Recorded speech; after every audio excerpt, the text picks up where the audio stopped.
What is up, everybody? Welcome back to the CrownHoops Podcast. We are on to episode number 30 now. My name is Jordan Daly. With me, as always, I have Mike White, Stacey Collier, and Ben Okazawa. Say what's up, guys. What's going on, people? What's up, everybody? So things are going to be a little bit different this week. Obviously, everyone has heard the news now. Kobe Bryant has passed away in a helicopter accident along with his daughter, Gianna, friends Alyssa Altobelli, Kerry Altobelli, John Altobelli, Christina Mauser, Sarah Chester, Payton Chester, and Zobayan, the pilot. So rest in peace to all of them, and just, thoughts and prayers to their families and friends and everyone that they knew or were close to. It's a really tragic and heartbreaking thing to even just think about. So tonight's going to be kind of a tribute to Kobe, his career, his daughter, his family, and kind of talk about how things were handled with the whole situation. And we'll kind of just get right into it. We're not going to be making any cuts or any edits on this episode. It's going to be just straightforward and raw. We set it up differently, so the three of the guys right here, they don't even know I'm about to ask them. They don't know what we're going to be talking about tonight. And that was planned for a reason. So to start it off, I just kind of want to hear, where were you guys when you found out the news? What was your initial thought, your initial reaction? What was going through your head? Kind of talk me through that. Mike, I want to start with you, obviously, as, our resident Laker fan. You've been a Laker fan all your life. I remember our first episode when we were all kind of talking about, our favorite moments, our favorite players. I'm pretty sure you said Kobe was your favorite player.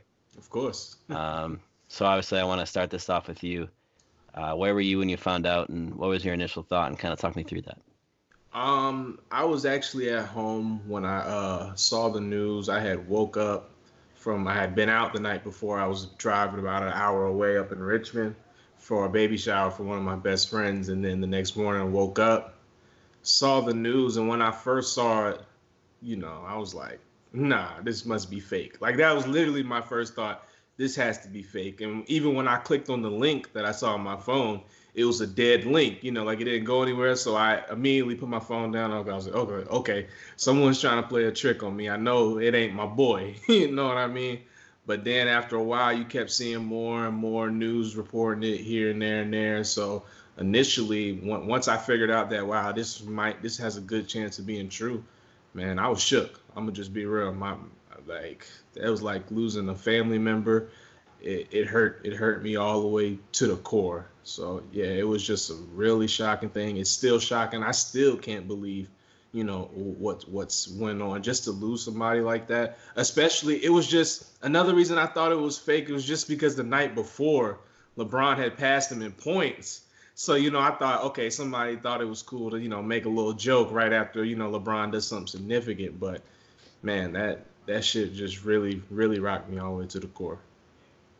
Yeah, I mean, you were one of the first people I thought of. I'm pretty sure I messaged you at some point with that throughout that day, just saying, like, how you doing? Because obviously I know you're a diehard Laker fan. There's no doubt in that. No debate in that. You would literally have a Kobe jersey hanging up behind you. Yeah, I see that. So, I mean, it's tough. Stacey, what about you? Where were you when you found out the news, and what was kind of going through your mind? What were your thoughts? I was here at home, and I was just randomly on Twitter, and then I saw the story posted by TMZ, and it said Kobe Bryant died in a helicopter crash. And just like Mike, I thought, this is fake. This got to be fake. No way it can be Kobe Bryant dead in a helicopter crash. I even tweeted that. I'm like, this got to be fake. And then some time passed. ABC, they reported it, and then that's when the reality sunk in. Like, he passed away, and just like everybody, I was shocked because, Kobe Bryant was just getting settled into his second career. He was all about his family. And then you hear the story behind it where he was flying to him and his daughter and the other people on the helicopter was flying to the Mamba Academy, getting ready for a game. And, to read like all the fake headlines about, Rick Fox and his children being on there. It was just crazy. And it's still shocking to me. And to just lose Kobe like that out of nowhere, it just like, you can't really find words for it. There's somebody that you thought would never, ever, ever, ever leave us in that fashion. We thought, people that we idolize, that we look up to, you think that they'll live forever. And for him to go out, like that, it was just tough. And like another thing that I thought, and I'm gonna get like a bit more personal here. Another thing I thought was this reminded me of how my sister passed away. My sister, 11 months before she passed away, she was paralyzed by a stray bullet. And she suffered and she tried to get herself better. She tried to work her way back to recovery somewhat, live a somewhat normal life again. And as soon as she was about to, take that next step into her recovery, she had a seizure and then she passed away 10 days later. So like, it just brought up those feelings. Like, I know what Vanessa and the kids and, Kobe's mom and father, I know what they going through. I know everything they're going to have to go through. We still ain't even reached the funeral yet. So it just, all those feelings going to come back again. But what I learned when my sister passed away, and hopefully this message spreads to everybody, through tragedy, yes, it's sad at the time, but what you have to do, you got to keep living your life. And you should honor the memory of the person that you lost that was close to you. And the best way to honor that memory is to remember all the great times, all the great moments, all the smiles, laughter that they gave you, and words they gave you to inspire you to make you a better person, and use that fuel for the rest of your life. Live in their name. Do, whatever to honor their legacy. One of the things that I did when after my sister passed, I got a couple of her dreads inside my head installed. So that way she will be with me forever. So, Vanessa, and I feel for them. I feel for Vanessa and the kids. I know exactly what they going through, what they have to go through. And, it's that the feelings is not going to go away completely. But as long as you surrounded by people that you love, people that you cherish, and y'all stay together, y'all stay strong, then you can get through it together and keep living the rest of your life as normal as possible. It's very true. And then one good thing is that Kobe definitely left us with a lot of memories. And I know the guys that have played with him and been coached by him, or even his coaches have been saying the past couple of days of how many memories they're going to cherish. Shaq did a good job kind of breaking that down for us the other night on the special on TNT. But Ben, what about you? Where were you when this all happened, and what was going through your head? I was at a family lunch. It was my grandparents' 50th anniversary. So I was in the bathroom and I'm checking my phone, and I got the notification from, I think it was Celeste, first sent that TMZ article in our writers group chat. And obviously, as a lot of people had this as their first thought, first thing I was thinking was that it's not real. It's TMZ, right? Like, this can't be real. It's Kobe. Like, I felt like I've heard some people say they thought he was immortal. Like, they never thought of Kobe dying. And I guess that's kind of why I reacted like that at first. But then you go on Instagram and you see all these different pages posting it, and I see friends putting on their stories and whatnot. It wasn't really until I got the Woj notification on Twitter. I have my Twitter notifications on for Woj, and I got the tweet, and that's when it was like, for me, I was like, Woj would never tweet anything fake. Like, it's real. So, I was in that bathroom for probably like 5+ plus minutes, I was just sitting on the countertop, just trying to process. I guess I was kind of in shock. And at some point, some guy walked in, and he was just looking at me because I was sitting on the countertop like that. And I was like, "Oh, sorry, man. Like I didn't even realize how long I had been there." So I walked out, and I was back at the table, and I was just half present that whole lunch because it didn't even seem real to me. And then it was just crazy. It was crazy. It was very sad. Yeah, and what you were telling me, how you were at your grandparents' anniversary, it's kind of bringing back a memory. I think we were supposed to record that morning. Yeah, we were. I think we were gonna originally record this episode, which would have been obviously on a different subject. I think we were gonna record that morning.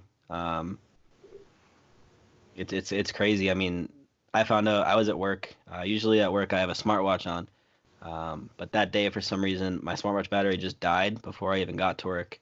Or it didn't die. It got down to about 50%. So I put it on to like low power mode, so it pretty much just showed the time. I didn't get any notifications. Usually I would have been getting notifications from our writers group chat, or ESPN would have pushed things through, but that day I wasn't getting notifications because I needed to try to save my battery. An employee for a different company was walking through and said that Kobe Bryant died in a helicopter crash. And I thought, nah, she's just like messing with us. Like, there's no way that's true. And then people started talking about it, and we started hearing more and more people talking about it. At that point, I turned my watch back on to full power mode. I saw that message from Celeste. I took a little walk, and I saw all these things. And like I think Ben and Stacey put it in different words that mean the same thing. It's like, Kobe Bryant can't die. He's larger than life, you know? Like, he was only 41. And then, you know, we run into the problems with all the different reports we were hearing, and I remember us talking about that in our group chat. Reports are coming through that at one point it was him and all four of his daughters were on the helicopter at one point, and then his four daughters, and Rick Fox, another basketball legend. It's just all those fake reports coming out. We didn't know what was real, and just thinking that he and all of his kids went down in that helicopter. Just thinking about Vanessa and you know how that would happen, and just like sports aside, like an entire family, except for like, and not much information was coming out at the time, at least not much accurate information. It was just really hard to think about, and you know, now obviously we know all of the information. We know who was on that helicopter. You know, it's sad to think that the Altobelli family, both the parents and the child were on that helicopter. There's still two other kids in that helicopter that weren't on that helicopter, sorry, that are going to have to grow up without parents and without their sister. It's just hard to think about, and obviously I'm young. I'm only 22, and I work with people that are a lot older than me. They have families of their own, and hearing and seeing some of them just kind of break down. A lot of them didn't even pay attention to sports. I think I used the expression that they couldn't even tell the difference between a touchdown and a goal in soccer or hockey. They wouldn't know the difference. But it's just, and the thing that kept running through everyone's mind that day, I think, is, you know, if you're in a situation when that helicopter's going down, you know, if you're Kobe, what do you say to your daughter in that situation? Like that's one thing that we were talking about pretty much all day. And at the time, we didn't know how the helicopter went down. We didn't know if it was a sudden thing. We didn't know if it was like a slow decline. We didn't really know anything because of the false reports. So that's kind of what hurt the most. Just a lot of disbelief and not really knowing what was going on. And this kind of leads into the next thing I wanted to ask you guys was, you know, how do you think the media handled the coverage of this? Obviously, it's pretty well known now that TMZ reported it before the families were even notified, which to me is not okay. I'm trying to think of another word for it. There's no apologizing for that.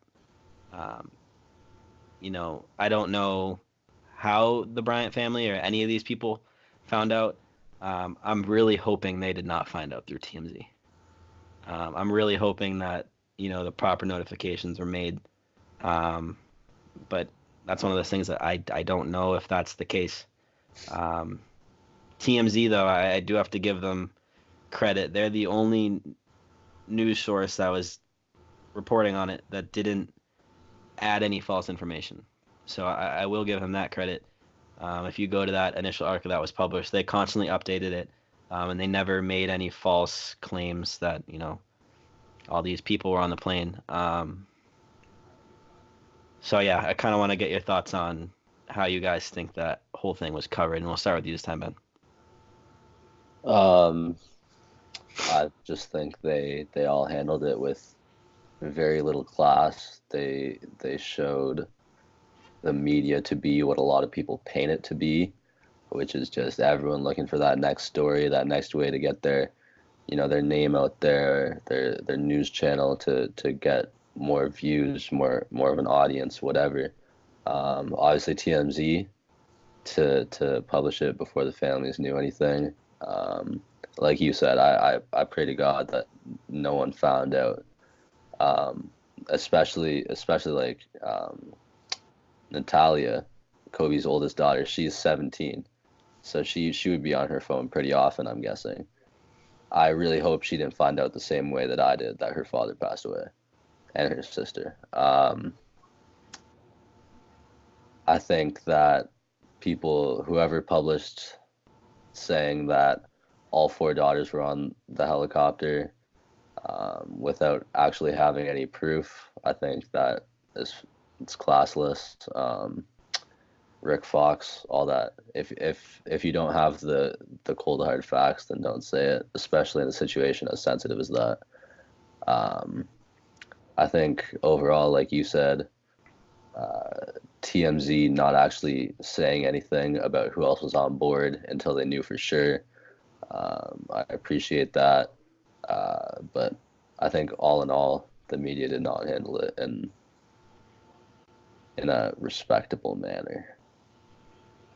And on Natalia, the oldest Bryant daughter you were talking about, I don't know if you guys heard this. Not many people have been talking about it, but there were some rumors. I haven't checked on the authenticity of it, so I don't want to say if it was real or not.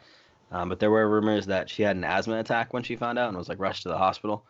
I don't know if there's any evidence of that actually occurring, but if it did, that's just like terrible. I know it is confirmed that like she did have asthma, but I don't know if that actually happened or not. It's just so much fake news, and I hate using that term, but it's inexcusable, and I think people need to be fired for things like that. What if you're Vanessa Bryant reading that? What if she went out that morning and had no idea who Kobe took on the helicopter, and then she's reading that her entire family just died? That they need to be held accountable for that. Stacey, what about you? What are your thoughts on how this whole event was covered? It was covered terrible. And, the way media is nowadays, 24 hours, 7 days a week, everybody trying to get the story first. Everybody trying to get the headline first. And we talking about a very, very, very delicate, serious matter here, and they did not get it right. I read about the Kobe and possibly being all his daughters on the helicopter. That was on TV, on national TV by ABC, and they clearly got it wrong, and they the ones that reported it. That's who I heard that from first, and everybody was just in a panic. Everybody with heart was just breaking because that was unimaginable, like really. But they got it wrong, and they had to apologize. There was another news source who reported something wrong. They had to apologize. There was another news source who was using LeBron's image and Kobe's story, and they had to apologize and go back, and then to report on Rick Fox being on there too and dying. Now you got Rick Fox upset. Rick Fox got to come out and he got to make an appearance. He got to explain himself, and he was clearly visibly upset about that. And it's just terrible. And the media, the way they cover stories, it has to change. You have to get all the facts out there first. The family should be notified first before it hits the news media. That's how media should work. It should work out the respect of the people. It's supposed to be for the people. It's supposed to inform people. So it's supposed to work for the people, and it doesn't. It's all about ratings. It's all about viewership and everything, and that needs to change. And hopefully this inspires the media to change the way they cover news stories, especially a family tragedy event. No, I mean, I definitely agree. And like all of us, we work on the same website. We know the ins and outs of how it goes, and we know that obviously if you're one of the first ones to report something, you're gonna get the views, but at what cost, you know? Is it really worth breaking people's hearts in order to get a couple more clicks, get a couple more views? Absolutely not. One of the things our site that we've always done is we avoid breaking news. That was one thing that we made sure that we're never going to do, just because, one, obviously we're a smaller site. We didn't really think it would benefit us at all. But when this whole Kobe thing happened, it was the first time we ever allowed a breaking news article on our site. I mean, the reason being is we wanted to have an article with only the facts. We didn't want any speculation. We didn't want any rumors. We wanted only things that have been confirmed. Just because there were so many articles floating out there that this could have happened, this could have happened. We wanted people to know, no, this is what's definitely happened. Just because we were so sick of all of the false reports and false statements, that we wanted to be able to give some truth to the world in a way. And that's the only time we've ever really done breaking news. It's just not worth it. Mike, what are your thoughts on how the media covered this? I mean, like you guys have already pretty much said, man, putting out fake news and putting out things that are false that could affect the family, you know, it was definitely not the right thing. Putting it out before the family is notified is definitely not the right thing. I mean, we already know, like you've already guys stated, I mean, the media in this day and age, like you said, Stacey, they just want the views. They want the clicks. They want this, that. They want the recognition. They want to be first. That's the big thing, being first with this type of news. But, you know, out of respect for the people, and as you can see, you know, the amount of people Kobe clearly touched globally, when it's somebody like this, like you, I mean, you want to pay that respect to anyone, but when it's like on this level, you really want to make sure you're cautious with this, because any slight little lie like that will get out there and get around social media quick as anything. So at the end of the day, the news media was wrong. I'm pretty much, you know, I'm done with the news. Really, I don't, half the time, like you said, you guys, I think it was Ben who said that you saw it from Woj. Like I have to literally wait until I get it from a trusted person that I've seen on Twitter a lot, instead of actually a news company. So that's just kind of where I'm at with that. I get most of my news from Twitter. You know, I have to go there first, because I don't know if the news is reporting the right thing. And when it's something this serious and with this type of magnitude, when there's families involved, you know, you got to get that right. You got to do the right thing. Even though you might sacrifice some clicks, you might sacrifice being first, that none of that shit matters when it comes to what really happened and what went down. So like you guys said, media really messed this up, and I hope they do fix their act going forward. But I mean, I'm gonna be real, we all know that's probably not likely gonna happen. They're gonna have more mess ups, and some news stations will get it right, but it's a lot that's gonna get it wrong. A lot of people who don't really care about, you know, this type of stuff. So I hope they get it fixed, man. It's tough. I mean, I feel like ABC News, I've always thought, like, that's a big company. They should be reliable, right? But even they were putting out false reports. And it's, like, who do you trust now? Like, who can you go to be reliable? Like, big companies like that, you expect them to be reliable in a way that you should trust them. But it's very clear that you just can't anymore, and then that's sad. The fact that we're going to sports reporters to make sure that this news is real kind of shows, you know, and I hate to bring politics into it, like where the world is right now, like, you know? Yeah. But like the next thing I wanted to bring up was Kobe Bryant aside, put him aside, nothing sports related, just this event, this isolated event how did this event change you in a way? Obviously, it's changed everyone, whether it's an outlook on life or anything at all. I want to hear how this is going to change you as a person and something you can take away from it happening. Start with you this time, Stacey. Kobe, we all was inspired by Kobe. We all was inspired by Kobe when he was on the court. And the one thing that stuck out was, Mamba mentality, attacking the game relentlessly. And there's something that I'm going to take away that I'm going to use from Kobe Bryant. The way that he attacked the game, that's how I'm going to attack life. That's how I'm going to make sure that I do everything that I can possibly do while I'm here and enjoy life overall. But, as far as like my career goes, being in sports media, doing music on the side, anything media related, I'm going to attack it with that same Mamba mentality. Also, cherish the people around you. I'm here with my family right now. I live with them, and I help out every single day with my niece and nephew, with my mom, my little brother, and we all family, we all together, and it inspired me to make sure they're okay. Spend a little time with them, talk to them, even if it's just a little time, just 5 minutes. Just do stuff like that. So like Kobe, his story, what I seen him on the court, off the court, inspired me to work hard every single day, be the best that I can be, attain success, and after you attain success, seek out more. Don't stop there, and just live life to the fullest, and don't forget the people that are closest to you. If you have any issue with anybody, and if it's just like a small issue that could be fixed, fix that issue. You don't want to go through the rest of your life holding a grudge against somebody that you could fix that and you can mend those relationships. So just live your life to the fullest. Love everybody that you can. Keep the people that are close to you, keep them close, and just continue to attack and never give up on life. That's what I got from the story, the legend of Kobe Bryant. Yeah, I mean, for me, I think the event, and like I said, Kobe aside, is just how sudden it happened. I mean, these people getting on a helicopter this morning, obviously for Kobe, it's just another day. But I mean, like the night before, it was him and LeBron. They were dapping it up on the side of the court. Kobe was celebrating LeBron passing him.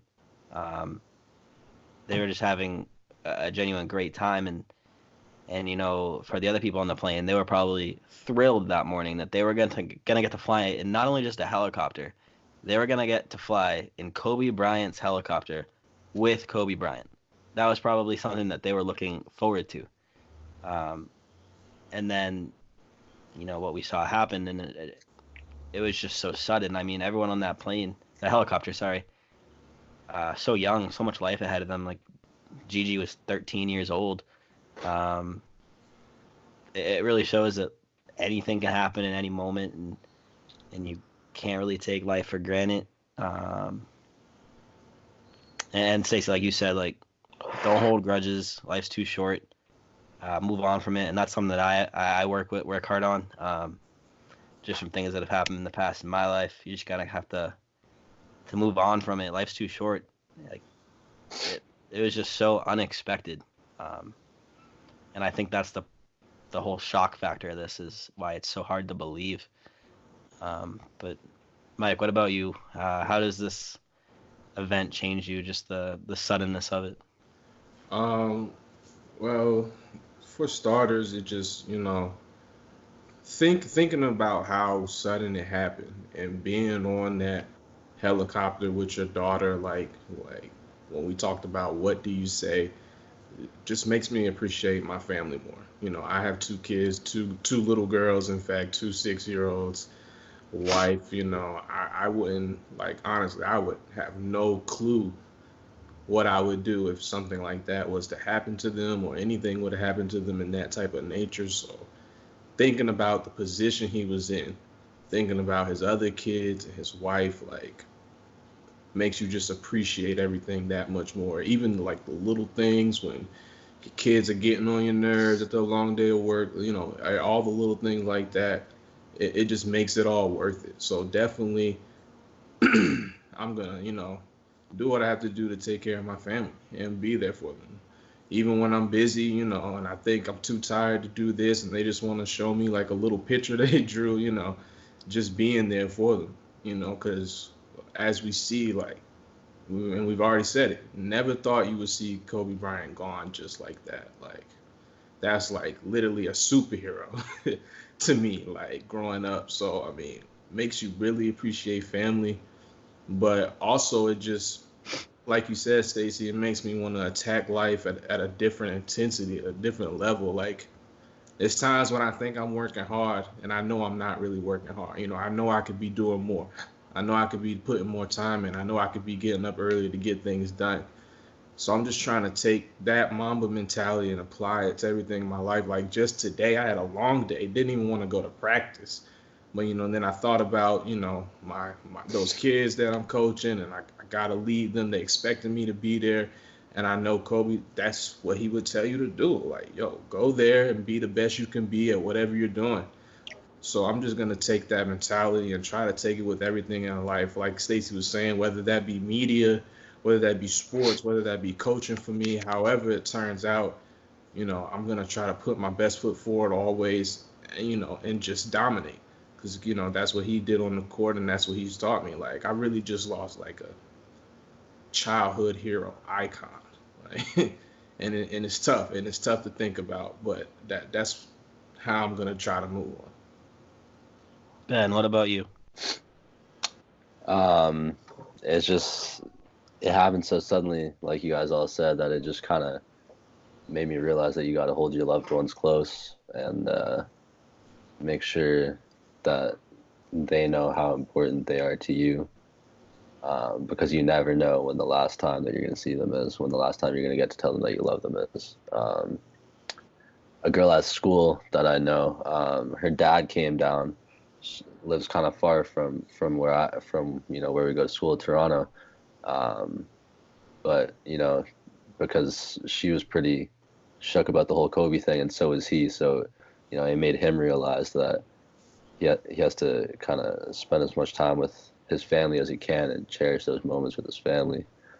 So yeah, just to hold your loved ones close, and it is kind of a cliche that a lot of people have been saying for a long time, I guess, but live each day like it's your last, because it really could be. Like, this was not supposed to happen. Neither of them were in any kind of bad health or anything like that. It just happened. So you sometimes you just won't see it coming. So you just gotta live each day like it's your last. Yeah, that's it. All right. Let's shift our focus now a little bit more into the NBA side of things. Obviously, that day was extremely emotional for everyone across the world, even people that have never even met Kobe Bryant, people that aren't even into sports. And then you get into people that played alongside Kobe Bryant. You get the people that were mentored by Kobe Bryant, people that owe their careers and credit the way they play to Kobe Bryant. They have a job to do that day, and they had to play a game. And obviously we saw a lot of things, and we'll get back into that in a little bit. But the biggest question is, should the NBA have even had those games that day? Obviously they ended up canceling the Lakers-Clippers game, but that wasn't even that day. But the last time the NBA canceled a game was right after the 2013 Boston Marathon bombings, and the time before that was the JFK assassination. So it doesn't happen that often, and to see that the passing of Kobe Bryant and the other 8 people caused the Lakers-Clippers game to be canceled. Should the NBA have canceled those games on the day that it happened? Obviously, none of those guys were in the mood to play, and you could see it on the way that their mannerisms. Players are crying on the court. It's tough. The NBA is a brotherhood at the end of the day, and it shows in a lot of ways. Yeah, we'll start with you, Mike. Do you think the NBA should have had games that day? Nah. I mean, That I didn't even have nothing to do today, and it messed up my whole day. Like everything didn't feel right, so I couldn't imagine someone telling me, "Hey, you need to go play basketball today," on the day when one of basketball's greatest legends tragically died. So, nah, I feel like the NBA should have canceled the games. I mean, those guys went out there, they still played. Some of them played in honor of him, but if it was my decision, I would have had the games canceled because I don't know how you could go out there and play a game on a day like that. Just no way. So I think they should have canceled the games. Stacey, what about you? They definitely should have canceled the games. Well, a perfect example is that I was on Twitter and I was like looking at different videos of different players and how they were just all choked up and they were just distraught. And I saw, and one that stuck out to me was Tyson Chandler, like the way that he was on the bench, just trying to hold it all in. You could see his eyes was watery. He was just shaking his head, just trying to fight his tears. That right there should have told you the game should be canceled because Kobe was just Kobe. Most of the players that we watched, their favorite player is Kobe Bryant. Like you said, they modeled their game after Kobe Bryant. Kobe touched a lot of lives, young players and the players is the older veterans. And you know, to see those videos where players are just they just wasn't there. They shouldn't have played those games. They should definitely have canceled the NBA games. Maybe even like the whole entire week this week they should just cancel the games. Just forcing, you know, players out, you know, out there after a tragedy to one of their heroes. It just, you know, it's a bit disheartening. So they should definitely have canceled those games. Ben? I mean, obviously, logistically, it didn't really make sense for a lot of the games. It would have been hard to do.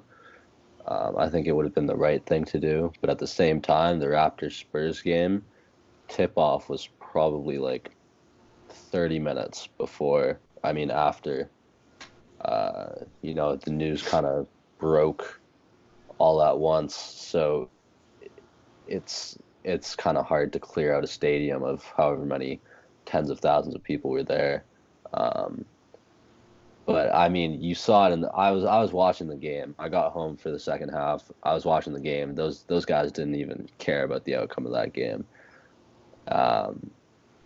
I think a lot of the games later that day could have been canceled or postponed. Same with Clippers Lakers. I'm glad that they at least had the thought to do that. But I don't know. Yeah, no, it's nobody cared about anything, especially that day. You know, like you guys have been saying, like Quinn Cook grew up in LA. Like that's one of his favorite players. He's one of the more emotional people that I've seen. You just reacting to Kobe's death, obviously, you know, and it's like, for me, it was like I felt like I lost a loved one. Like that's how much it hurt. But LeBron, like that's really like kind of his older brother in a way. And a lot of those guys like Giannis, you know, guys that worked out with him, guys that grew up idolizing him, and then you know, got the chance to play against him, with him, to kind of get to know him. It's like none of those guys are in the state to play basketball. So I don't know. I feel like they should have canceled games, especially later on that day and later on this week. Yeah, I mean, I agree more with what you said, Ben. Is like, especially those early on games, it's really hard to cancel it when you have arenas full of people already. Obviously, I think the people would have understood though ultimately. But my problem with them not canceling the games is that the NBA really preaches on mental health awareness and mental health and you know, trying to help with that. But at the same time, they're making these guys go out on the court when they're devastated. They pretty much lost a brother. And they're making these guys go out into the court when they're clearly not in a mental state to do so. Yeah, I would have at least postponed the games. I don't think any fan would have had a problem with that whatsoever. And if they did, they're not human. I definitely think they should have canceled those games, especially the later on ones when the people hadn't even been in the arenas yet. But this is kind of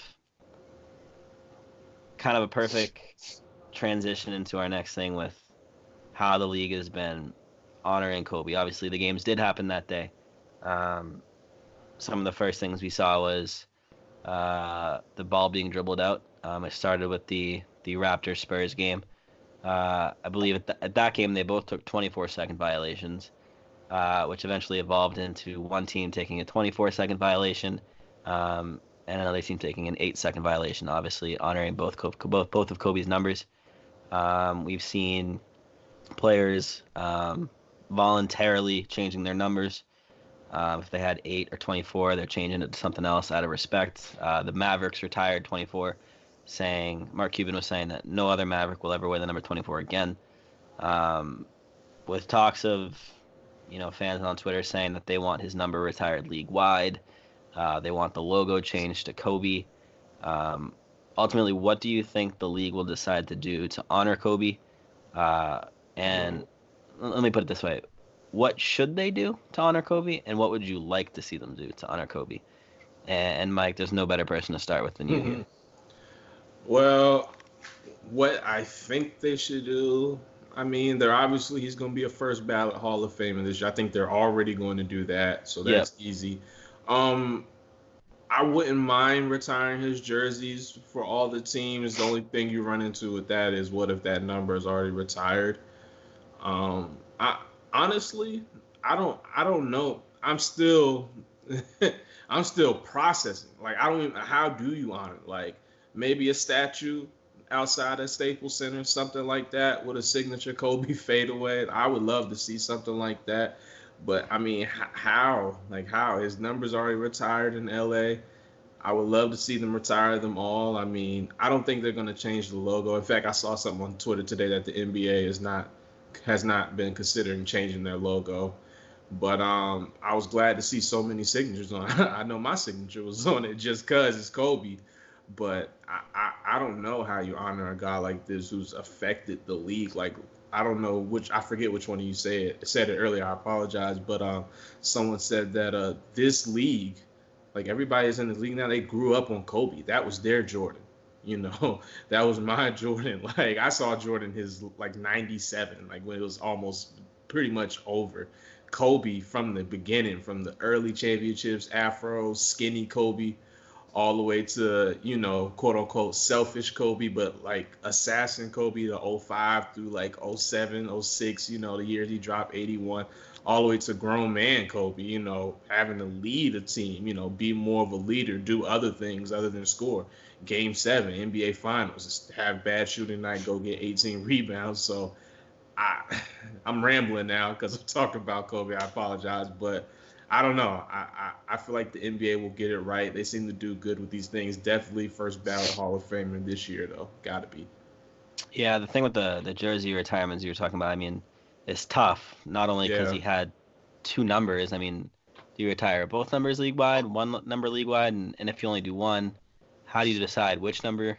Exactly. And it's tough. And for the Celtics, obviously, 24 is already a retired number. The Celtics have a ton of retired numbers. 24 is one of those retired numbers already.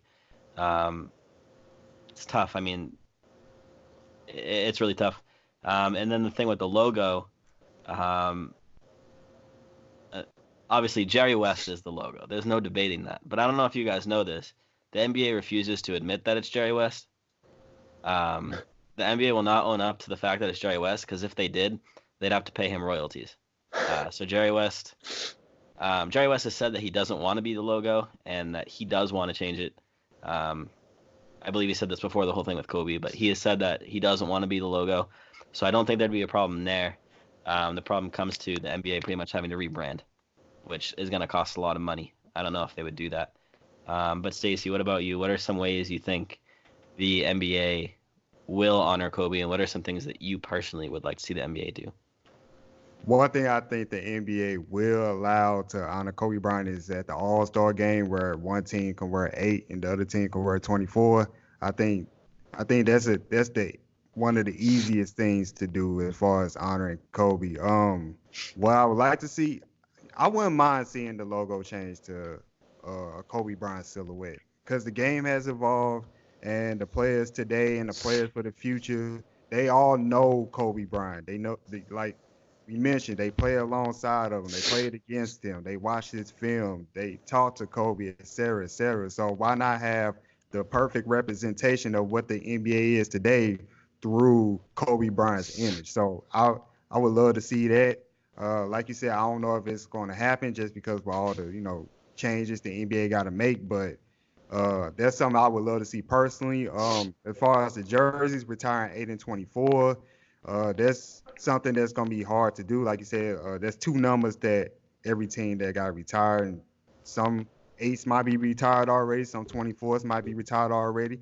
Also, I seen one player, he tweeted that he was going to keep his 24 Elise in Johnson. honor of in honor of Kobe Bryant. He wants to be 24, and I think players should have that choice. If they want to wear that number to honor the legacy of Kobe Bryant, they should do that. So I don't mind that at all. If players want to change their numbers, like we see Spencer Dinwiddie change from 8 to 26, they want to change their number, they should have that freedom to do so. But I think the NBA, in conclusion, I think the NBA, what they're going to do, I think they're going to have, 8-24 jerseys in the All-Star game. And personally, I would like to see the logo get changed to Kobe Bryant. Yeah, I mean, I agree. I could also see the 8 and 24 of the All-Star game happening. I feel like it's relatively easy to do, and I don't think anyone's gonna have a problem with that. And back to what Mike said, like a statue outside of the Staples Center, that's definitely gonna happen. There is no way that's not happening, without a doubt in my mind. I would also not be surprised to see the Lakers floor bring back the 8 and 24 like they did for, was it all of his last season that they had it there? Or just his last game at the Staples Center? But I wouldn't be surprised to see them put those back on the floor. Obviously, the players are going to be wearing that black stripe across their jersey, and that'll be league-wide, I think. As for retiring numbers, I think it's going to be hard. I wouldn't be surprised if it happens, though. It's tough, man. I definitely think the NBA is going to do something. I just don't know what they're going to do. It's really hard. Like one of you guys said already, how do you honor him? Like, and I mean that in a good way. That kind of sounded bad, but like, how do you honor a man that's done so much for the league, and not only the league, like outside of the league, everything he's done for all the players and everything like that? I don't know. It's just hard to think. Ben, what about you? Well, first of all, you guys keep asking the question, how do you honor him properly? How do you honor him properly? The answer is you really can't. You can't fully, encapsulate who he was as a person and a player, and put that into some sort of material or sentimental, value. Not entirely, but I think it would be nice to see 8 and 24 retired league wide. I think what Spencer Dinwiddie did was real nice. Changed from 8, Kobe's old number, to 26, which is 24, Kobe's old number, plus number 2, which Gigi wore when she played, which I thought was a nice touch. And a lot of people are changing their 24s and changing their 8s. So hopefully they find a way to do it as best as they can. Adam Silver seems like he's kind of known as the players commissioner, so I'm sure he's going to do whatever he can to honor Kobe as tastefully as possible. I wouldn't be surprised to see 8 and 24 in the All-Star game. I wouldn't be shocked if his jerseys were retired league wide. And then as far as the logo thing, I can't see them changing that, even though there are more than 2 million signatures on that petition, which I think just shows you how loved Kobe was and how important he was to so many people. I don't think you really can perfectly capture how important Kobe was to the league and put that in some sort of tribute. But I hope they do the best they can. Yeah, one of you guys brought up Quinn Cook earlier. I can't remember who that was. talking about how he was, obviously a big Kobe fan. He changed his number too. He didn't want to wear number 2 anymore in honor of Gianna. That was her number. And he was saying that he wants that number to be retired as well. Obviously, I don't see that one going league-wide, but I wouldn't be too surprised to see the Lakers put that one up there. I don't know. Obviously, Kobe Bryant's family is a huge part of the Lakers organization and always will be. It's family to them there.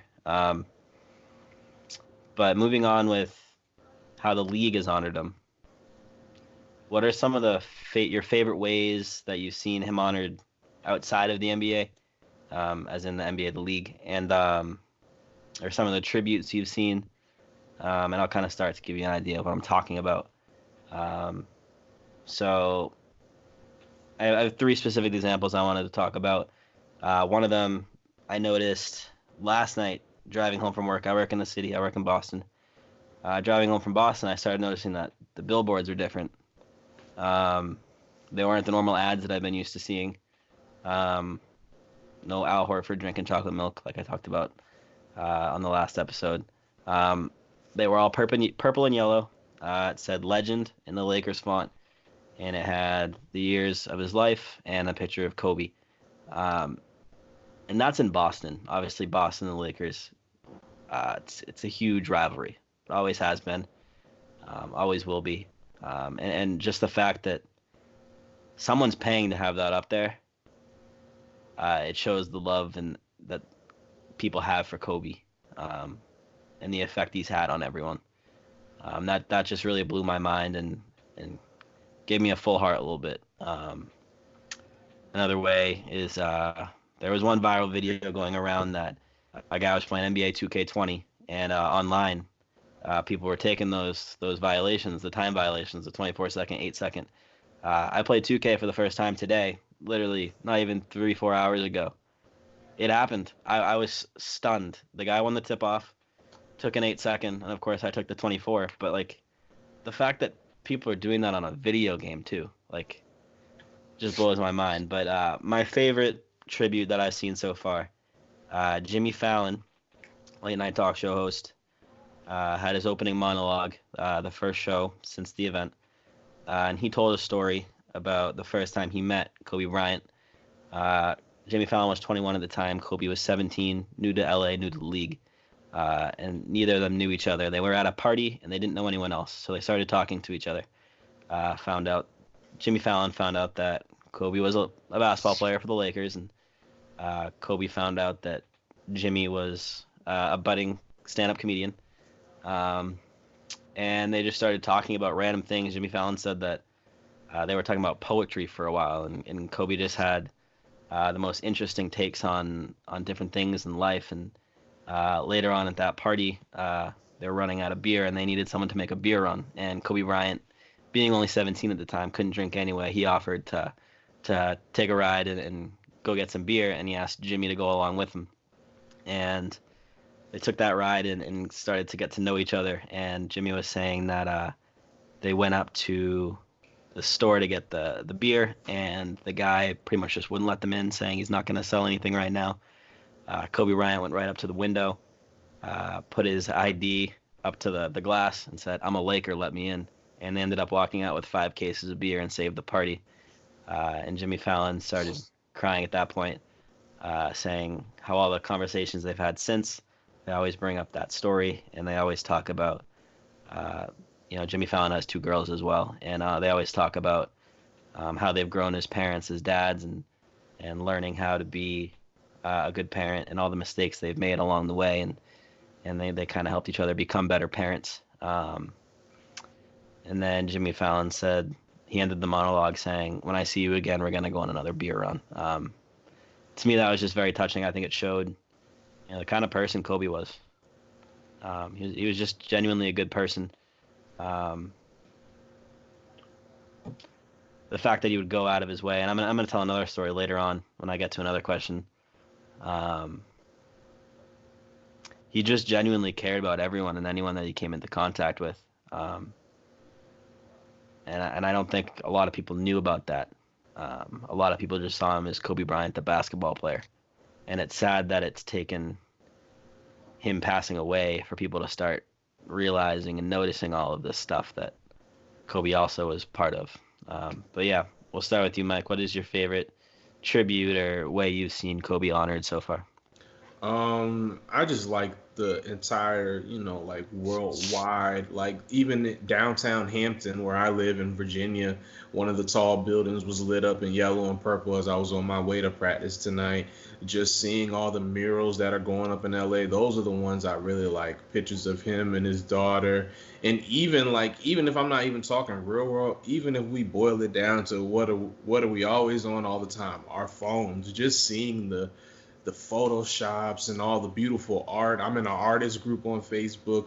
All the art that people are putting out and putting together of him and his family.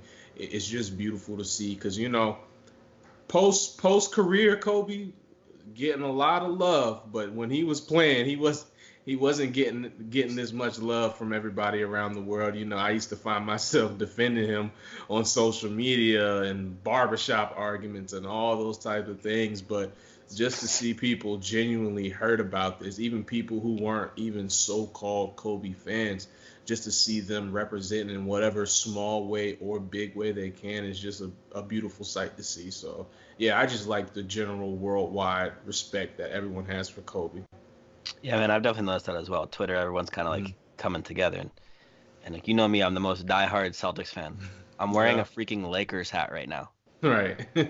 It's just crazy to me. I mean, we've talked about it in past episodes. I used to hate Kobe Bryant. I hated him when he played, obviously because he was the Boston Celtics kryptonite. He would kill us every single time, right? And it's the same reason why, and I'm going to tell you my thoughts have changed on this since. That's why I hate LeBron right now. He kills the Celtics, but this is kind of an eye-opening thing where I'm done hating LeBron. I'm done. I'm just gonna enjoy watching him play. I'm gonna appreciate the fact that I'm able to witness it. Appreciate everything that he's doing outside of basketball as well. Obviously, him starting to school, him being a family man. I'm gonna start appreciating that and stop hating him just for being good. I just can't believe I just said that, but like. It's crazy, man. It's crazy. Stacey, what about you? I'm with Mike. I love everything that I've seen from the building lights. I believe here in St. Louis they lit up the Ferris wheel here that's downtown, purple and yellow. That was awesome. People outside of Staples Center paying their respects to Kobe's, just seeing all the murals, even in other countries. Worldwide, it just show you how big and how global Kobe was, and actually how he still is, how he's inspiring and everything. And watching his interviews post career, and watching him smile, because we know when he was on that court, he wasn't that much smiling, unless it was like a little smirk, like yeah, I got you. But but just to see that, then to see his highlights again, and ESPN, they showed his last game where he dropped 60 points. Just see all that stuff. It just, it warms your heart a little bit, and it, makes you think. Even through this tragedy, we got all these memories, all this footage, this highlights, interviews. We got, Photoshop images and all that stuff. It's just beautiful to see like people come together and people being inspired to do better because of one person, and that's Kobe Bryant. So I love everything that I've been seeing. Damn right. Ben, what about you? Obviously same thing that you guys said already, is all the tribute videos, the stories, what Shaq said was really touching. The favorite, I guess, physical tribute that I've seen is, in the Philippines, they're really, really big on basketball. Filipino people are huge on basketball. And there's outdoor basketball court in the Philippines. And there's a mural on there on the floor of Kobe holding Gigi in his arms. And that's like the design of the court. And it's just like a really beautiful thing to look at, and it's a really beautiful image. So that's probably my favorite Kobe tribute that I've seen. Yeah, I think I saw that on Instagram. Yeah, I saw it too. It was really cool. And Yeah, I mean, it's just amazing to see everyone come together over someone that was probably hated by a lot of people at one point, Yeah. just because of his competitiveness on the court. Um, it's insane. But moving on from that, uh, guys like LeBron James, Kyrie Irving, Jason Tatum, just to name a few. Those are guys that were extremely influenced and impacted by Kobe Bryant. Um, whether they trained together on the court, had a personal relationship outside, they were really hurt by this event, and you could see it. I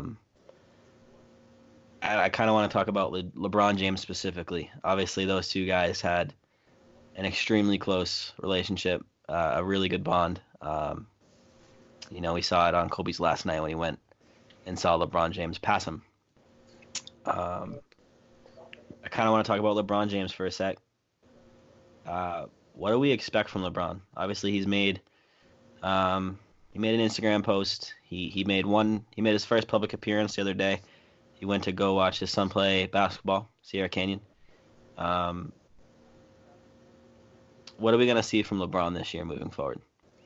I've seen a lot of people on Twitter saying that LeBron is going to be a different animal that we have ever seen before, in a way to honor Kobe. And I've seen the same thing about Giannis. Giannis was very close to Kobe. He's since deleted all of his social media accounts and has not made a statement yet. But I think LeBron's really hurting right now. What do we expect from him this year? And I want to start with you this time, Mike.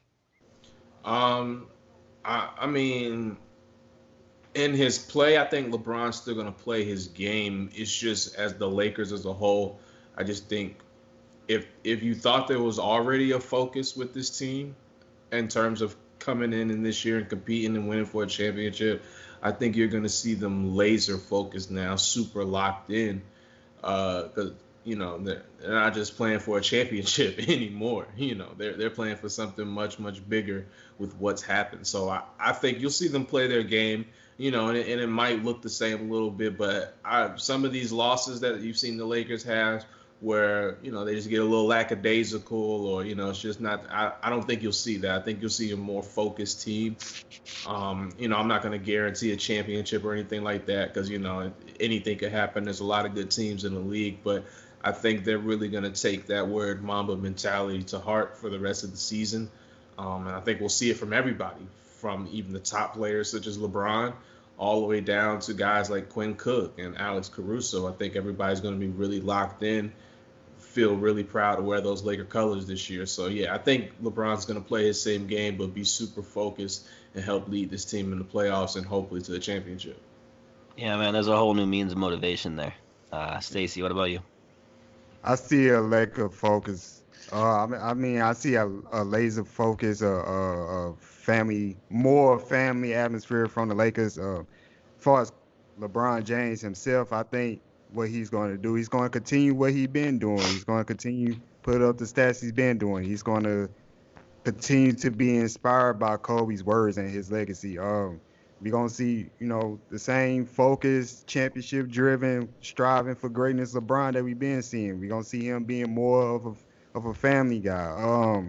I was pondering this. I was wondering this. I was like, it was just a thought, but, I was thinking, especially if they win a championship, I could see a scenario where LeBron retires after his contract ends with the Lakers, just because, so he could spend like more time with his family, so he could do things outside of basketball. And his son Bronny, he's gonna be a superstar one day. And then I think his daughter got her own YouTube show and stuff like that. Spend more time with his wife and everything. But as far as right now, I think the Lakers, they're gonna be more focused. I think we're gonna see the best leadership quality stick out from LeBron, and they just gonna continue doing what they've been doing. Hopefully that leads to a championship. What about you, Ben? Exactly what these guys said, man.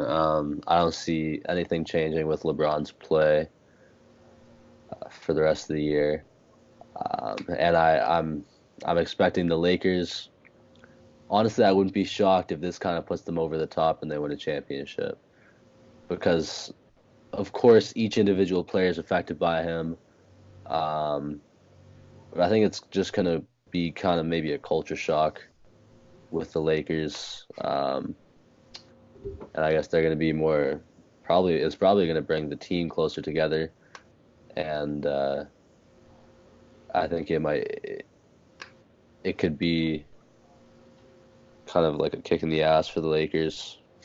And they could do big things for the rest of the season. But as far as LeBron individually, I don't see him changing the way he plays.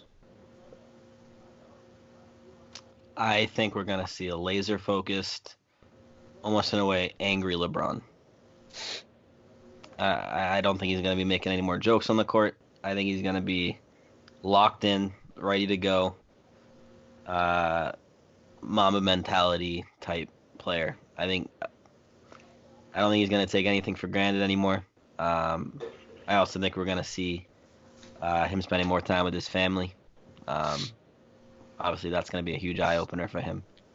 And like someone said, even retiring after his contract ends, I wouldn't be surprised to see that now anymore. LeBron has nothing more to prove. You know, he's one of the greatest to ever play. There's nothing more to prove. Yeah, but let's move on from that. Let's go back in time. Let's reminisce a little bit. Let's bring our spirits up a little bit here. Mike, I want to start with you again. I feel like you're just my go-to guy tonight because you're the Laker fan, you're the Kobe fan. On the court, solely on the court, what is your favorite Kobe moment? My favorite Kobe moments.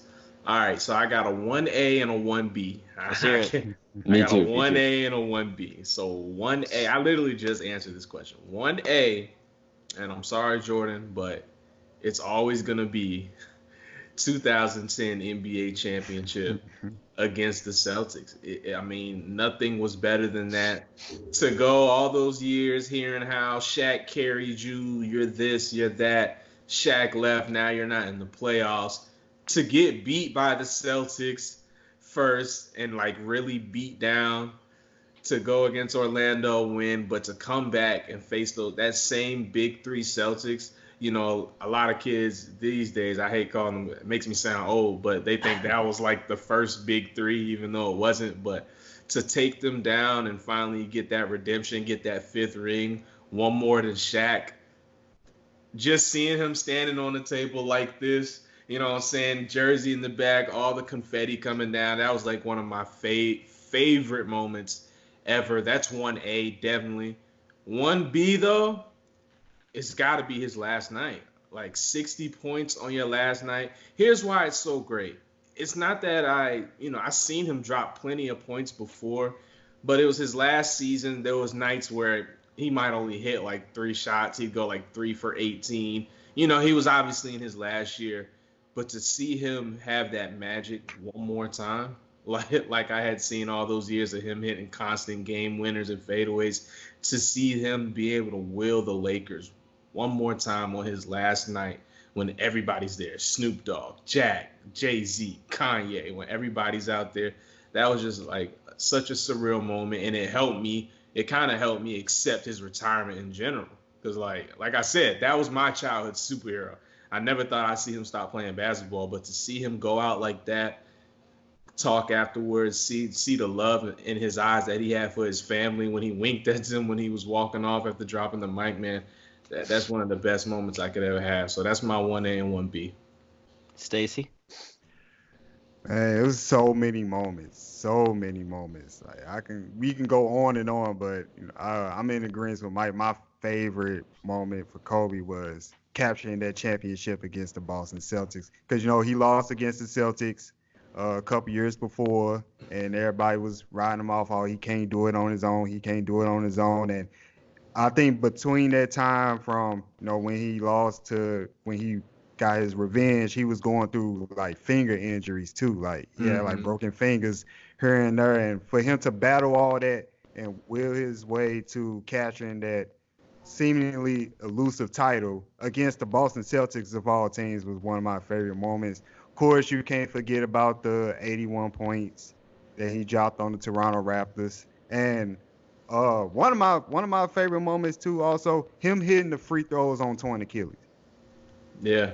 That right there signifies who Kobe Bryant was as a player and as a man. To go out there on torn Achilles and hit 2 free throws and get out the game, and then come back and be somewhat effective after that too, because that's a hard injury to come back from. Was one of my favorite moments from Kobe Bryant. Ben, what about you? All right, so 1A. Also, like, I answered this in my head as soon as you asked the question, and I knew I had to have a 1A and a 1B. 1A, Stacey just said it. Knocking down those free throws, tie up the game on a torn Achilles. That's the epitome of the Mamba mentality. That's like so tough. That pit bull attitude. That, man, I love it. I love the toughness. I love the heart, and it just shows how much he cares about winning, how much he cares about his team. And it's Mamba mentality in one play right there. And then 1B has got to be no flinch on the Matt Barnes take. Listen, how tall is Matt Barnes? Like 6'8", 6'7" to 6'9", somewhere in that range. Pretty scary looking guy, right? If I have a guy like Matt Barnes trying to rocket a basketball, like how heavy are they? Like 29-ounce basketball into my face from maybe a foot away, I'm hitting the deck. I'm going down. Kobe did not flinch. Kobe didn't blink. Kobe didn't duck. Kobe didn't do anything outside of what he was already doing. And that was, first of all, it was real funny, but it also just showed how much of a badass Kobe is. That was ruthless. So that's 1B. Just part of why I love Kobe so much was that play. Fair. I also have a 1A, 1B.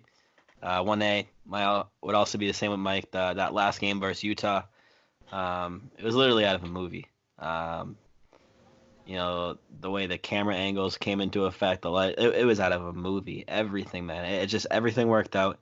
And then towards the end of the game, right before he was at pull out, he looks back at Vanessa and the kids and winks at them. That was just such like a powerful moment, I think, and it's a good memory for everyone, especially his family, when they're gonna look back and think about some of their favorite memories. I feel like that's gonna be up there with them. The fact that he looks back and acknowledges them and kind of lets them know, like, this is for you guys. Like, I think that's awesome. My 1B, literally every single time he came and played Boston.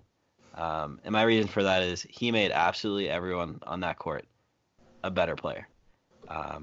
Kobe brought out the best in everyone as a competitor.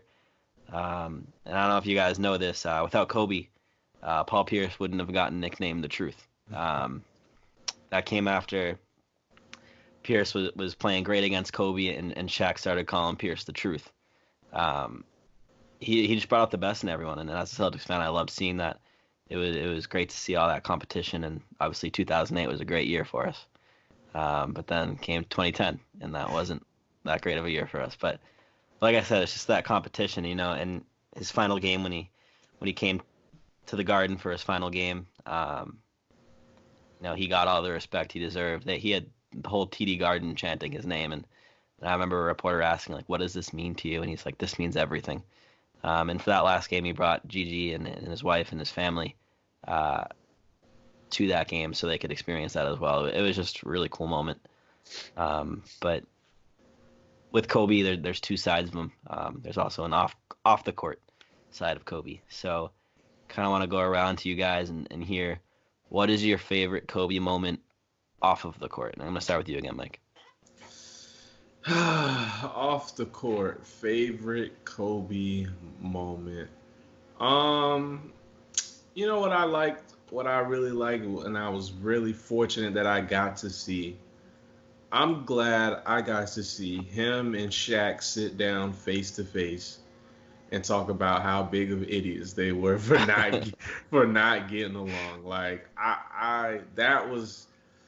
When that happened, the whole breakup with that happened, and then Shaq, remember he was rapping in some club talking about Kobe and all that going back and forth. Like, man, that hurt to see my team just fall apart. Shaq went on to the Heat. Kobe was by himself. So to see them get that closure, especially consider what's happened, to see them get that closure, to be able to talk it out face to face, man to man, hug it out, and really appreciate each other. That was just, for me, I mean, I know it's nothing crazy, but that was a solid moment for me. You know, that was a solid moment for me to see these guys that went through so much together, had so much success, to ultimately break apart, you know, over probably something insignificant, to come back together as, you know, older men and just patch everything up. That was a great moment for me. So I'm going to take that. Actually, you know, I'll throw in a little caveat. So 1A, 1B, let's hear it. 1B, you got to love the Kobe system commercials. Like, oh man, I have to bring that up, especially the one with Kanye West. Like, just Kobe. Kobe just being Kobe, saying Kobe's like, Kanye West is like, what do I have to do to be more successful? Break more records. How many records can I break? More. Yeah. But I'm the best. You're welcome. That was like I love those commercials. They had like Serena Williams in it. It was some other celebrities in there. So that's my other one, man, more lighthearted one. But those are my two moments, Kobe off the court. And anytime I seen him with his family, man, just the genuine love you see, you can just see it. Like, there's no question it was there. So yeah, that's for me. Yeah, I saw that Kobe Kanye commercial for the first time yesterday, and I was laughing my ass off at that. I thought that was so funny. Kanye was just like, "What else could I do?" And Kobe was like, "More." Yeah, that was good. Stacey, what about you? What's your favorite Kobe off the court moment? Mike took my 1A there with the Kobe system. I love those commercials right there.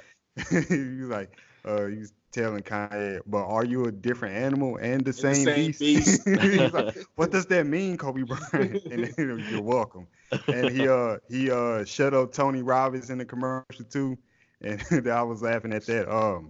Yeah, I love the Kobe system commercial, and that was also, although it was fun, it was low key inspiring too. You know, achieve success after success after success after success. You know, that tells you to keep going. Can you like, dominate because you achieve this don't mean that you don't have. Yeah, you're right. You like dominate everything. Yeah, that was my favorite. And also, I don't know if anybody a huge fan of this, but I watched this show called Ridiculousness. It's a viral video show with Rob Dyrdek, and you know, he got a couple of people on there. And just to see him as a special guest on there, that dedicated 1 hour, it was an hour special with Kobe, and to just see him as like Kobe Bryant, the man, the human, sitting there laughing at different viral videos, making comments and everything, getting the crowd all revved up and everything. And they were just chanting Kobe, MVP, MVP throughout the show every time Rob Dyrdek would say his name. That was just a beautiful thing to see Kobe like relaxed, enjoying retirement, talking about his book and Mamba Academy and everything. So those my couple of my favorite moments of Kobe off the court. I like those. Ben, what about you? Okay, so I also, I got a 1A, 1B. Seems like that's what we're doing. It's the trend. Yeah, 1A is kind of not any particular moment, just like Mike said. Who he was in general, off the court as a person, as a family man, and just as like a genuinely good guy. He was always really good with his fans, and of course his family too. Whenever he would be with his daughters, with his wife, just like that's what a father should be. He seemed like a great father. So there's that, and then 1B is kind of more lighthearted. It happened. It seemed like it was longer ago, but it happened just earlier in kind of late 2019, when he flamed the shit out of one girl on his team for skipping a game. He said, and he also flamed them for not coming in first. So they got a trophy. His daughter's team got a trophy for coming in fourth place in the tournament. I was just watching this. Yeah, he posted a picture on Instagram. He said, "Here's our fourth place winners picture." LOL. 6 of the kids in the picture stayed with me and worked every single day to get better and continue to work to this day. The 7th player, not in this pick, missed this game for a dance recital, so that should tell you where her focus was at this time. And it just kind of, it's like, you couldn't tell if he was being serious or not, but either way, it's just like the funniest thing in the world for, a grown man to be roasting a little kid for choosing a dance recital over basketball games, like an 11, 12-year-old girl. Yeah. It's just kind of who he was as a person, man. He's like, Mamba mentality. If you're not here, that's not where your focus is, then it doesn't matter. Yeah, on that, I was watching the interview earlier. He was saying that originally, like, all the girls just wanted to, like, break him and throw him away, and he was like, no, you're going to keep him. You're going to put him on your bedroom dresser or bureau, whatever you have, and you're going to stare at that thing every single morning when you wake up to be reminded of what failure feels like. So you work hard to overcome it and not fail again.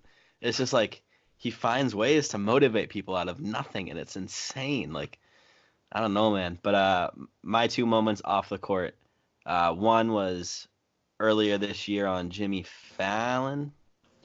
Jimmy Kimmel. I always mix the two up. Yeah, Jimmy Kimmel. Jimmy Kimmel. He had an interview with Jimmy Kimmel, and he was asked about if he's ever going to have a son to carry on his legacy. And Kobe was like, okay, well, let me tell you a story about this time. I was on the streets one time, and a fan comes up to me saying, Kobe, you and Vanessa have to have a son so you can carry on your legacy. And he was saying, oh, well, Gigi was standing right next to me and looks at the fan and goes, I'm the legacy. And Kobe just kind of smiles and says, like, yeah, you heard what she said. She's the legacy. It's just like, it shows like the family man he is and how proud of his daughter he was. And he's even said, like, it doesn't matter if she ended up playing basketball, whatever she did. He was just so proud of them all. And even the oldest one who never even touched basketball, I believe she plays volleyball, extremely supportive of her as well. It's just him as a parent, he was flawless when it came down to it. And then another moment which I was just made aware of was either yesterday or 2 days ago, watching the Sacramento Kings broadcast. It's been retweeted on Twitter a lot, so you guys may have heard of it. But it was a story of the Sacramento Kings longtime equipment manager. It was either 04 or 08. I can't remember the year, but it was a while ago. And the equipment manager had a stroke and was sent to the hospital and couldn't walk for the time being. And the equipment manager and the equipment manager's father were in the hospital, and the phone started ringing, and the dad answered it, and it was Kobe Bryant on the phone, and he said, "Let me talk to the equipment manager," and he did, and Kobe pretty much motivated him to walk again. It just shows like an equipment manager of all people. Kobe went out of his way to make sure that this guy was okay, and to give him motivation to push forward, and make it through the stroke. It's time and time again, Kobe just shows the kind of person he is and how he genuinely cares about everyone he comes into contact with. And I don't want to go on anymore, but like there was another one on Twitter that it was a female sports reporter talking about one of the times she met Kobe. She was pregnant at the time, and Kobe ran up to her right away. He's like, "Oh, is it a boy? Is it a girl? Tell me more about it." And she was like, she doesn't know if it's a boy or a girl yet. But then Kobe said, "You better hope it's a girl. Having girls is the best. I'm definitely a girl dad." And he was just such a proud parent, man. I don't know. That's what kind of hurts a lot is like, yeah, he was a great basketball player, but he wanted to be more than that, if that makes any sense. He pretty much had two careers going on. He had his basketball career and then moved on to his career as a dad, and it's just insane to me. Moving on from that, though, going on to the final two questions now. Last one. What was Kobe's impact on you as a person, Mike? I would say this kind of goes hand in hand on how I plan on living out my life going forward. But if you wanted to talk about impacting me before that, like I said, childhood superhero.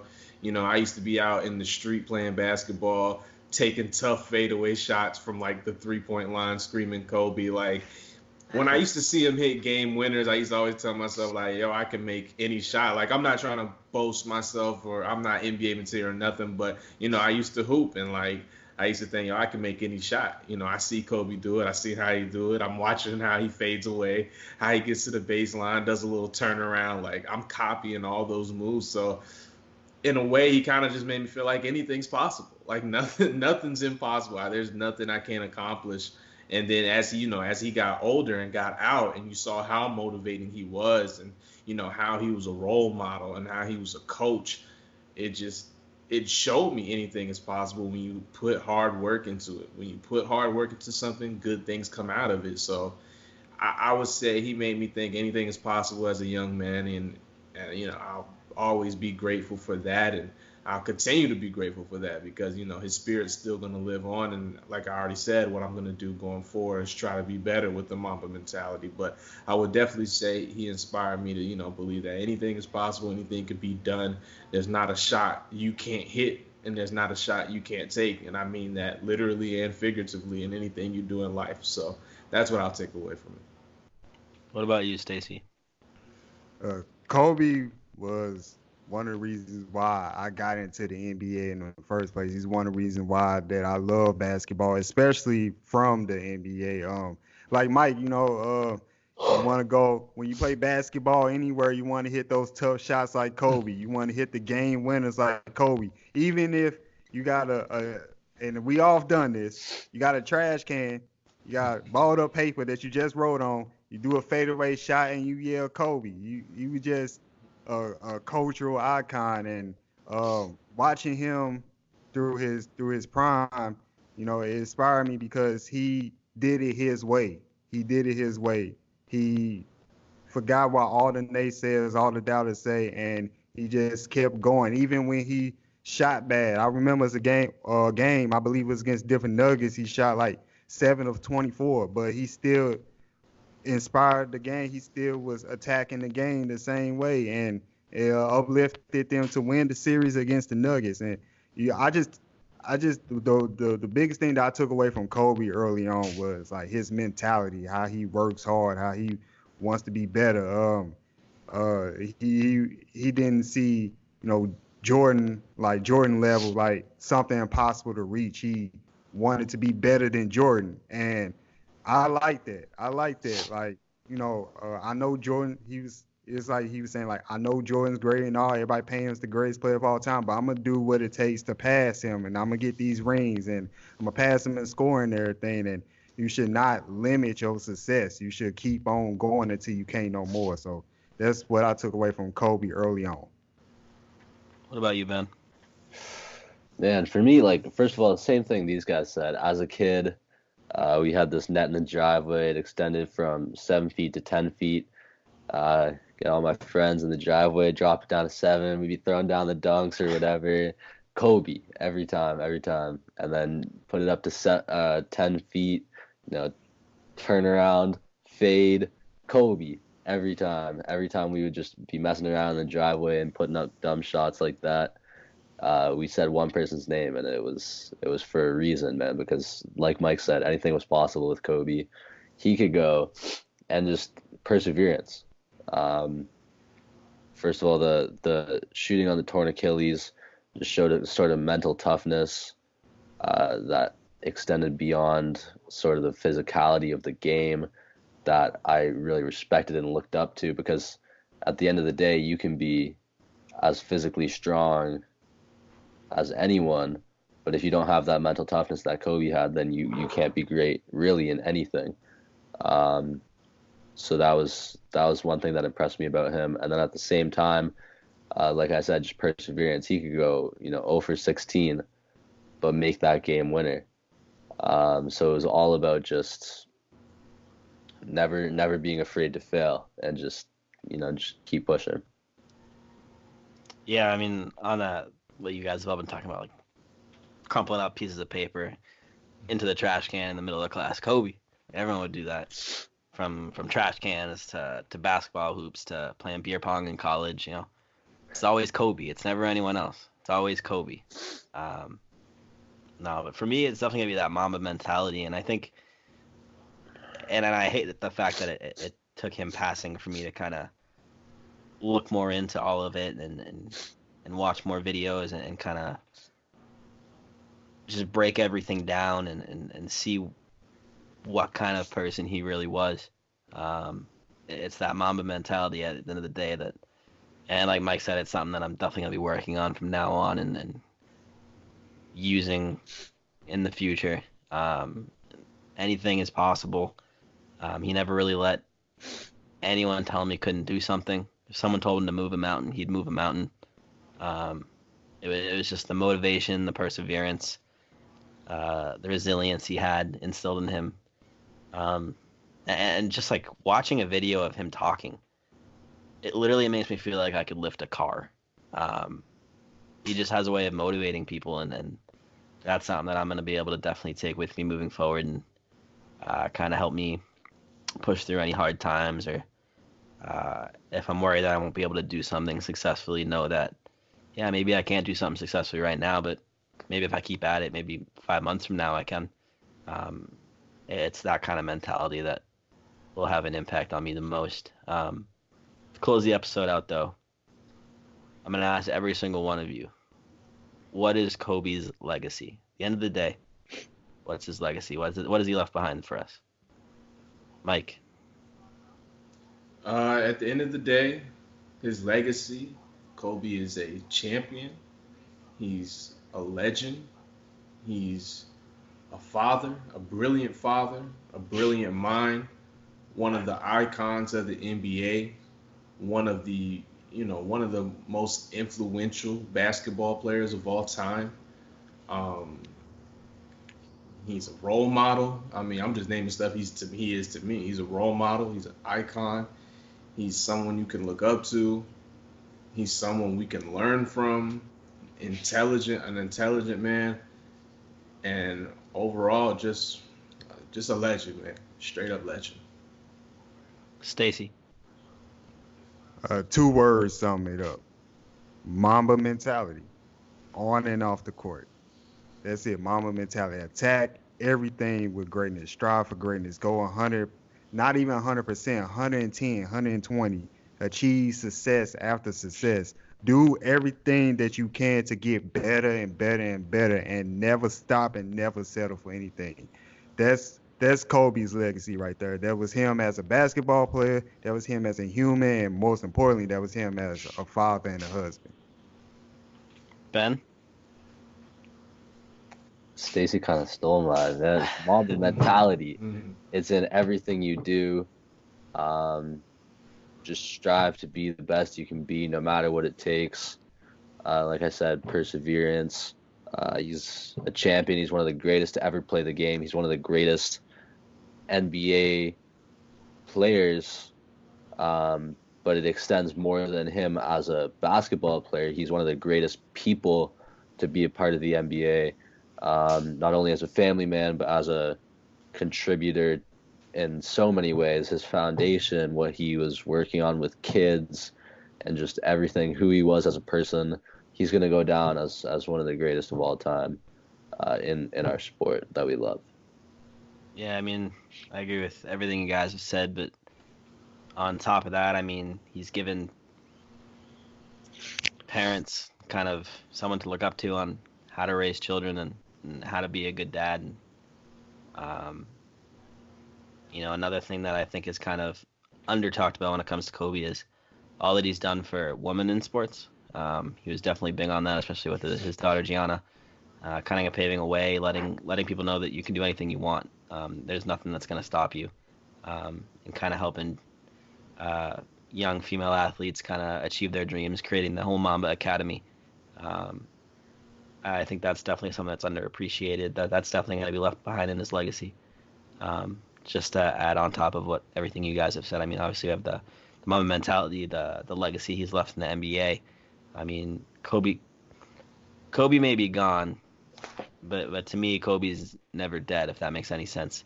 We see Kobe in the players that play today. We see it in Tatum's fadeaway. We see it in some guys' ball handling. We see it in the way people play. I mean, he's impacted everyone.